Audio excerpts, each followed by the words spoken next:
Les Tusculanes, en latin, Tusculanae Disputatione, sont une œuvre philosophique de Cicéron, dans laquelle l'auteur cherche à établir l'immortalité de l'âme et démontrer que le bonheur ne peut se fonder que sur la vertu. Il s'agit d'un manifeste du stoïcisme. Présentation générale. Contenu. Les Tusculanes prennent la forme d'un dialogue supposé entre Cicéron et un individu anonyme. Cicéron adopte comme technique argumentative de reprendre les arguments et exemples de ses prédécesseurs philosophes, pour fonder son propre raisonnement.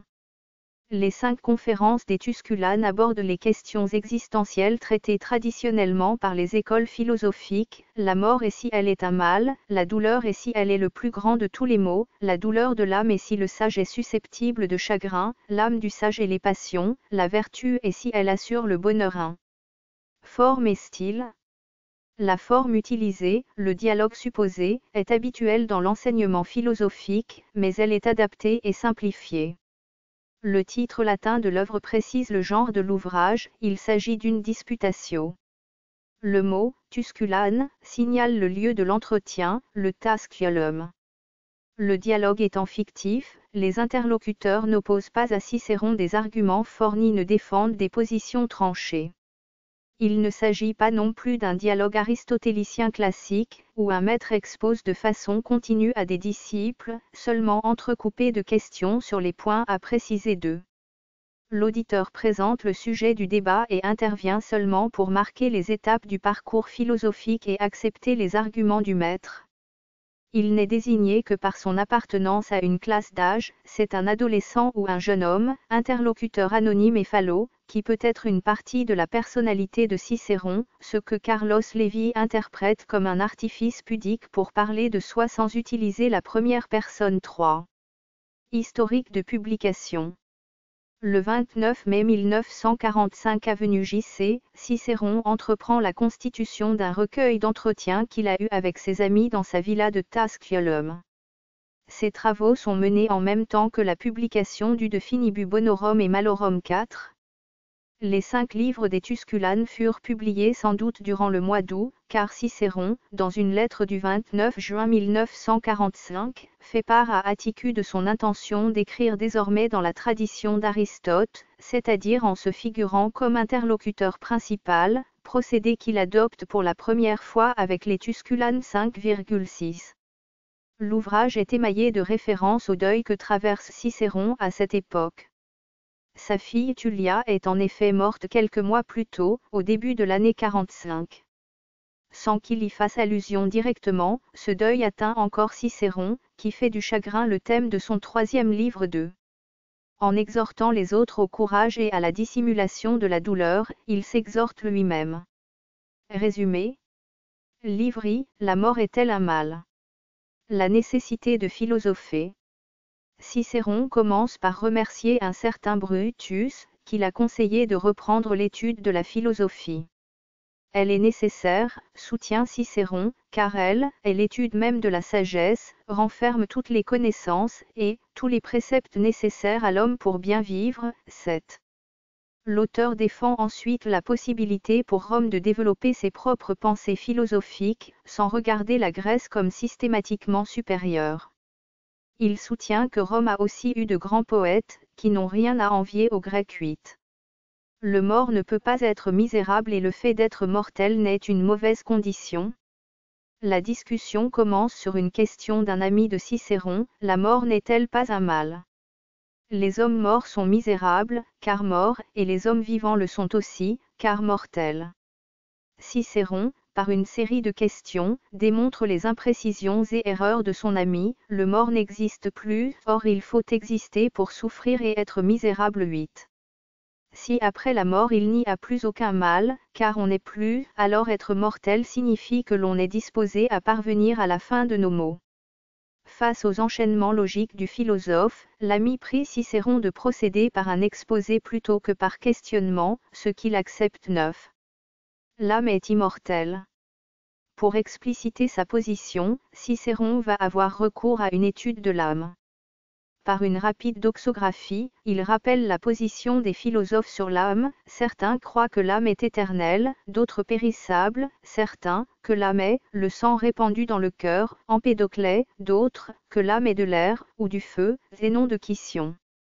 Il rappelle la position de Platon et d'Aristote, qu'il tient comme le plus grand et le deuxième meilleur philosophe. 8. Dès lors qu'on postule l'existence de l'âme, alors lorsqu'on meurt, ou bien elle périt et on ne sent plus rien, et donc on ne peut être misérable ou malheureux, ou bien elle va au ciel, et alors on ne peut qu'être heureux. Sans qu'on puisse rien affirmer de certain, des indices vont en faveur de son immortalité. 1.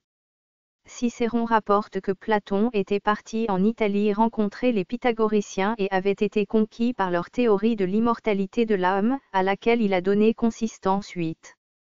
Cicéron définit l'âme comme un principe, d'une légèreté sans égale.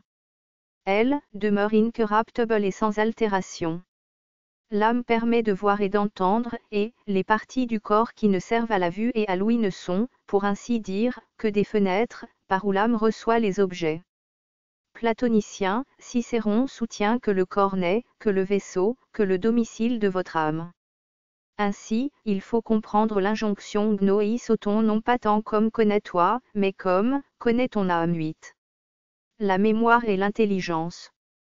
Le philosophe s'attache à définir la mémoire. Il rappelle que dans le Ménon, Platon a défini la théorie de la réminiscence, selon laquelle du fait de notre âme, nous n'apprenons pas, nous nous souvenons.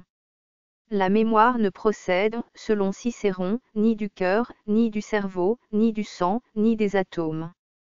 Mais elle paraît divine. La mémoire serait-elle un réservoir qui serait dans l'âme, où les choses que nous confions à notre mémoire, se versent comme dans un vase? Non, cela serait absurde. 8. L'âme voit de quoi elle est capable, elle sait qu'elle a intelligence et mémoire, et qu'elle se meut par elle-même. C'est là ce qu'il y a dans l'âme de grand, de divin, d'éternel. En effet, l'intelligence est aussi l'intelligence première, celle qui a formé le monde comme le pense Platon, ou celle qui le conduise et le gouverne de toute éternité, selon Aristote et sa théorie du premier moteur. 8. Mépriser la peur de la mort. Selon Cicéron, il faut mépriser la peur de la mort, qui n'est que faiblesse. Il faut au contraire chercher la félicité de la vie dans la constance, dans la grandeur d'âme, dans le mépris des choses humaines, dans toutes sortes de vertus. En effet, en attente de ce qui va advenir, nous sommes balancés par les craintes et les angoisses. Cicéron se montre ainsi admiratif de Théramène, car il s'est montré digne et valeureux face à la mort, lorsque déjà le poison courait dans ses veines, ce grand homme plaisanta. 8. Ainsi, quoiqu'à toute heure 1000 accidents nous menacent de la mort, et que même, sans accident, elle ne puisse jamais être bien éloignée, elle n'empêche pas le sage de porter ses vues le plus loin qu'il peut dans l'avenir. 8. Nous n'avons rien à craindre, la mort n'est rien pour les morts, qui ne sont plus, ni pour les vivants, qui ne peuvent encore elle éprouver. 8. Livre 2, la douleur est-elle le plus grand de tous les maux? Le besoin de philosopher et les bornes de la philosophie. Cicéron cite Pyrrhus Ier qui, dans Ennius, affirme qu'il est bon de philosopher, mais un peu, sans vouloir s'y livrer tout entier, nam omnino aut placre. Cicéron rappelle qu'il a lui aussi besoin de philosopher car sa situation politique et juridique fait qu'il ne peut plus occuper de fonctions publiques. Contrairement à Pyrrhus, toutefois, Cicéron refuse de fixer des bornes à l'activité philosophique. 8. La philosophe est une culture de l'âme, qui exige de poser les bonnes questions. 8. Cicéron réaffirme ce qu'il écrivait dans le premier livre, qu'il est nécessaire de cesser l'adoration de ce qu'ont fait les Grecs. Il appelle tous les savants à ce qu'il transporte ici à Rome la philosophie, comme nos ancêtres ont travaillé à y transporter les autres arts. Cette naissance de la philosophie à Rome doit se faire contre les dogmes, car ils empêchent l'avancement de la connaissance. La philosophie se heurtera donc à Rome aux dogmes, c'est à quoi ne peuvent se résoudre qu'avec peine ceux qui ont épousé des dogmes dont ils ne peuvent se départir, et qui, par l'enchaînement de leurs principes, sont dans la nécessité d'admettre des conséquences que sans cela ils rejetteraient. 8. Doxographie des thèses sur la douleur. Qu'ont pensé les anciens de la douleur? Cicéron rappelle qu'Aristippe, disciple de Socrate, a bien osé dire que la douleur était le souverain mal. Épicure s'est rendu, à ses yeux, coupable de s'être aisément prêté à cette opinion lâche et féminine. 8. Si l'on soutient que le mal est le pire des maux, alors on est lâche, car ce que l'on dit réellement, c'est que, ni la vertu, ni la gloire, ne méritent d'être achetées au prix de quelque douleur corporelle. 8. Travail et douleur. Le travail et la douleur ne sont pas la même chose, mais se ressemblent assez. Le travail est une fonction pénible de l'esprit ou du corps. La douleur, elle, est un mouvement incommode, contraire au sens. Or, l'habitude au travail nous donne de la facilité à supporter la douleur. L'habitude joue un rôle clé, de telle manière qu'une personne qui mange d'ordinaire peu a la capacité de faire un jeûne long, quand un athlète qui mange beaucoup se sent dépérir en peu de temps. 8. L'âme et la douleur. Cicéron reprend le dualisme de l'âme de Platon, selon lequel l'âme se divise en une partie raisonnable et une partie privée de raison. Les commandements que nous nous donnons sont permis par la supériorité de la partie rationnelle sur celle qui ne l'est pas. Cela est dû à ce que toute âme dispose d'un « je ne sais quoi » de mou, de lâche, de bas, d'énervé, de languissant. Si l'homme n'était que cela, rien ne serait plus hideux que l'homme, mais ça n'est pas le cas. La raison, reine absolue, s'y trouve aussi, se perfectionne, et devient la suprême vertu. 8. Philosophie et douleur. Le philosophe, qui a appris à dompter la douleur, s'en sortira mieux que les hommes. La douleur reste toutefois redoutable, la volonté peut la surmonter, et le désir de gloire peut soutenir cette volonté. L'individu peut faire appel aux forces de l'âme pour ne défaillir.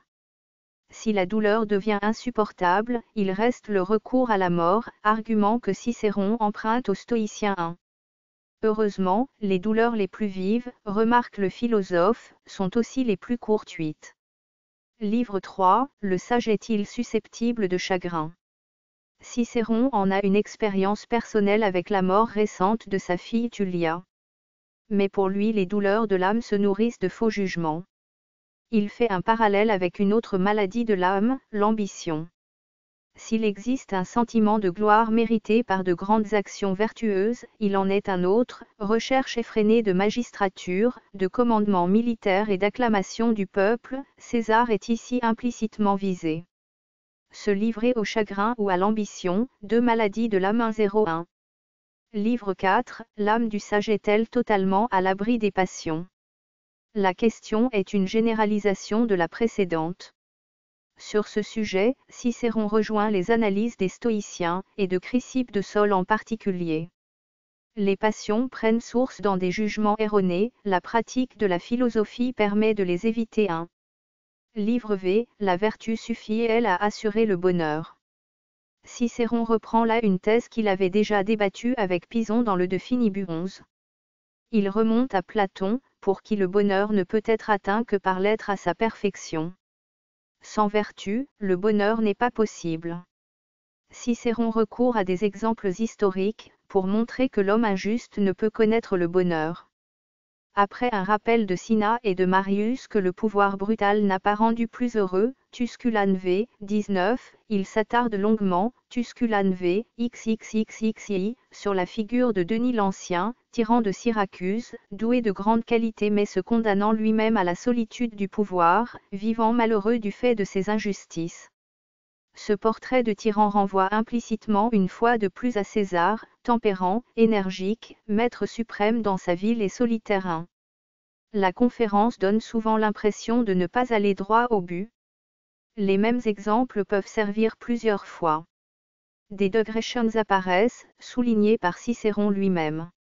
Ce désordre apparent obéit à des motifs pédagogiques et littéraires, il ne s'agit pas d'un discours prononcé au tribunal pour montrer qui est le coupable, il faut amener l'interlocuteur à réfléchir en présentant la même question sous différents aspects, car en philosophie, il n'y a pas de vérité absolue, ni de réponse universelle et parfaite sur le plan moral.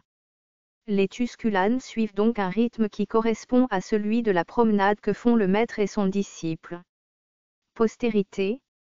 La définition provisoire que Cicéron fait de la mémoire comme réservoir situé dans l'âme, avant de la rejeter comme absurde, est reprise par François-René de Chateaubriand dans Le génie du christianisme 12.